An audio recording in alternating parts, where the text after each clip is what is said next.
I've seen a lot of crazy knives this year, but absolutely nothing prepared me for this new knife from Olight. The title was not, in fact, clickbait. I have in my hands a gravity knife that is made by Olight, and today we're going to check it out.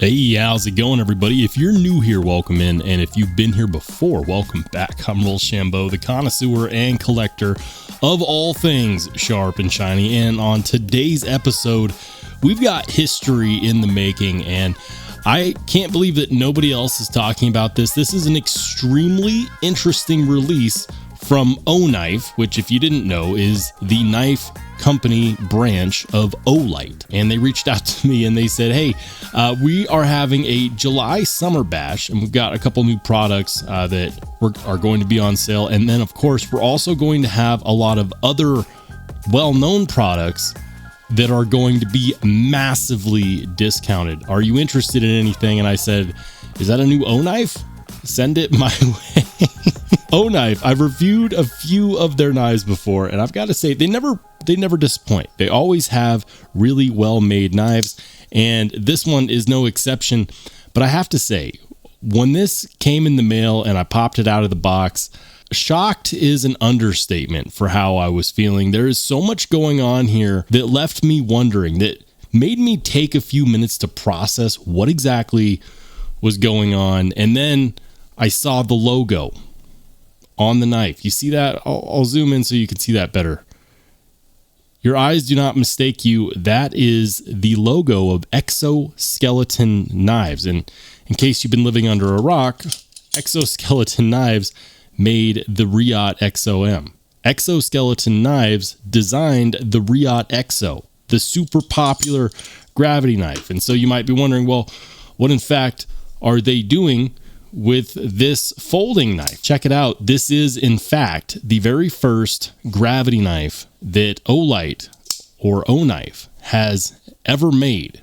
And this is a Exoskeleton Knives design. I first saw pictures of this on Exoskeleton Knives Instagram, and when I saw it then, I thought it was crazy, and when I got it in hand, I still think that it's pretty damn crazy. So today we're going to talk about it. I'll also give you some details on the Olight Summer Bash, which is going down today at 8 p.m. Eastern, which is going to be 6 p.m. Mountain Standard Time, 7 p.m. Central. It's really, really cool what they're doing with this sale, guys, but I have to talk about this. I've had the opportunity to truly get my thoughts together, because the first time that I saw this coming out of the box, the first thought in my head was, it looks like they tried to design a Chris style blade with a ruler. And it took me a minute to really wrap my head around that. And then I did some cut tests. I played around with it. I held it. I carried it.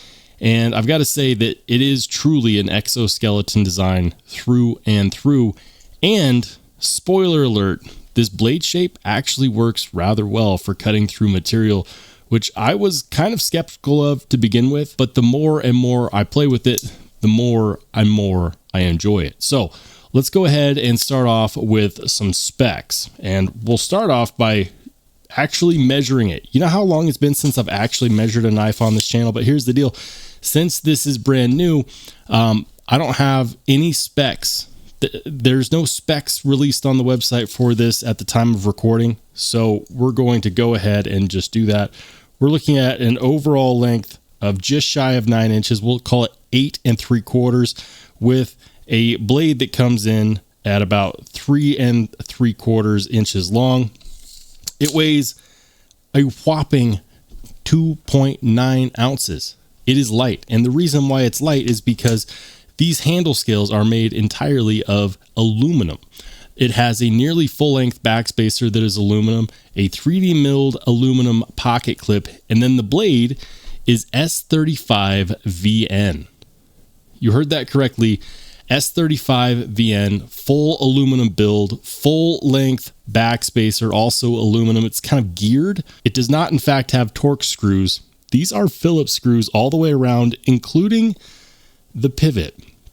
what's odd to me is that when I looked at this, I said, oh, it's got to be for ease of taking apart, right? So I went to, pop out the pivot with a Phillips head, which was, I'll be honest, it was actually kind of refreshing for once, because a lot of different Phillips head bits will fit in a lot of different size Phillips head screws. And they must have put a ton of Loctite on this, because I cannot actually get that to budge. I didn't want to strip it or potentially break it before I had a chance to record my video. But I will say this, if you buy one of these and you decide that you want to take it apart, hit it with a blow dryer first, warm that up, and I'm willing to bet that it'll go ahead and pop right off.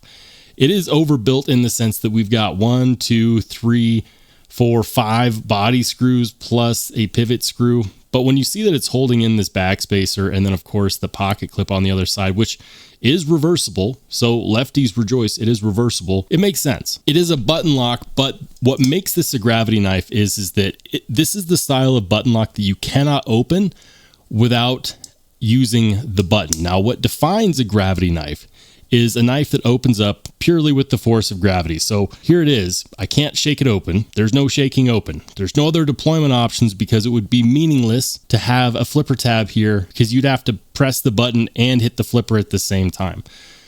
So you cannot open this without hitting the button. So is it a gravity knife? Yes. Yes, it is. Now, some of you guys might be thinking of the original Civivi Elementum button lock, which was built in much the same manner, where there was no other deployment options. It's the wrist flick. The wrist flick is the deployment option. You can also hold it and it will open that way as well. For some people, that's going to be a no. Some people really enjoy that. I will say this. Initially, my thoughts were, man, they did that style of button lock. And then I carried it and I played around with it and I used it.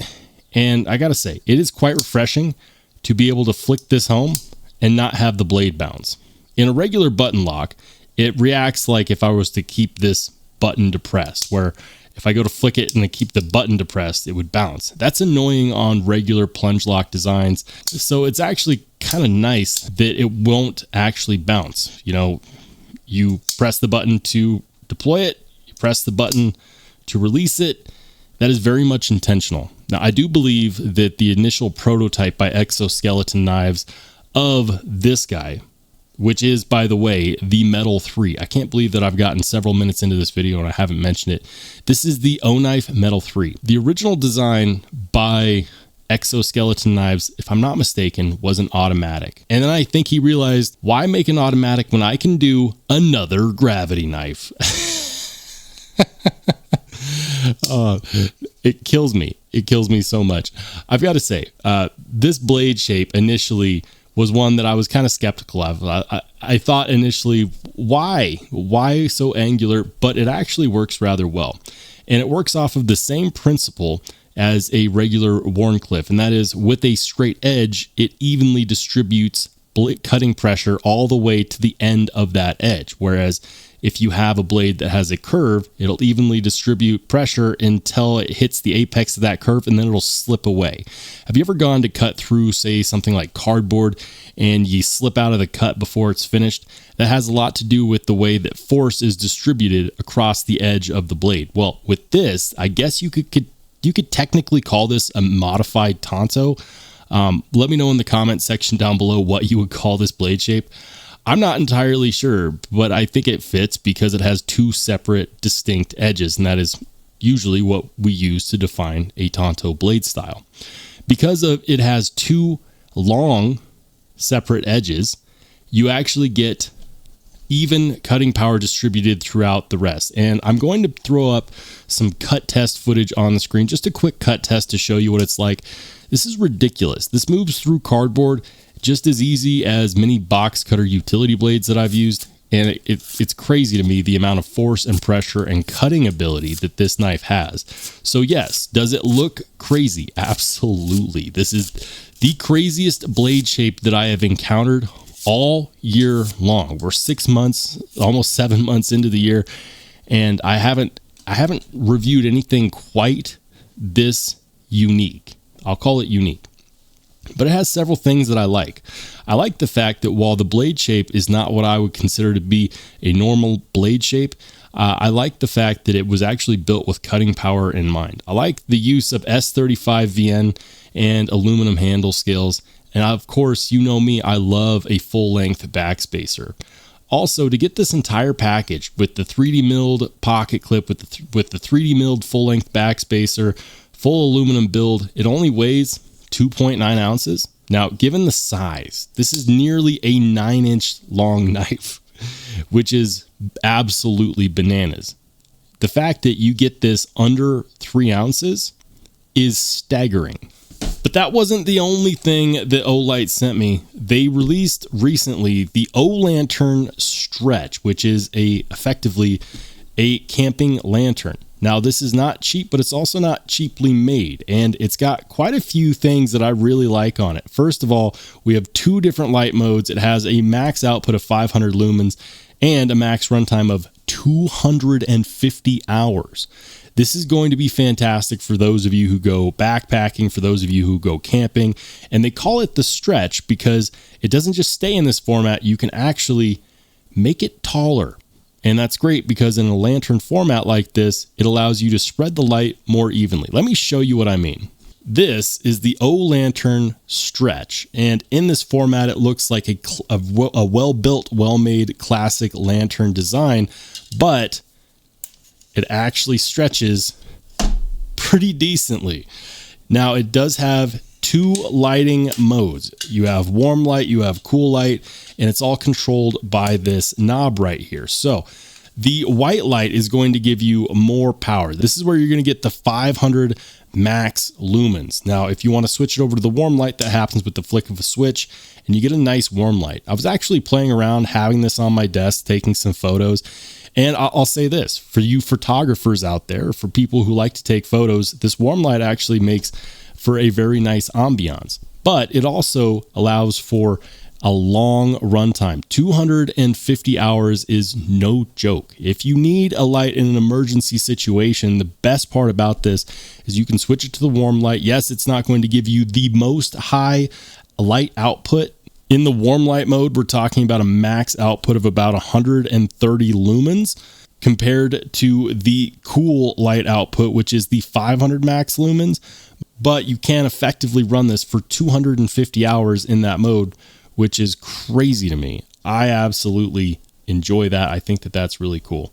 It has some other features as well. And one of the features which I think is really nifty is the fact that you can actually charge this via USB-C. There's no proprietary charging on this device whatsoever. So you can charge it through USB-C. It also has a USB-A port.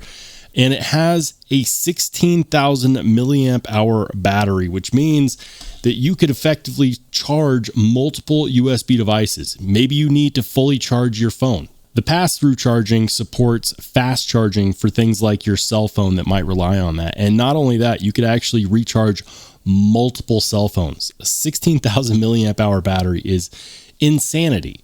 So this has a dual function. Yes, it's a camping light. Yes, you can recharge it through a regular USB-C cable. You can get some extreme runtime if you need it by switching to the warm light.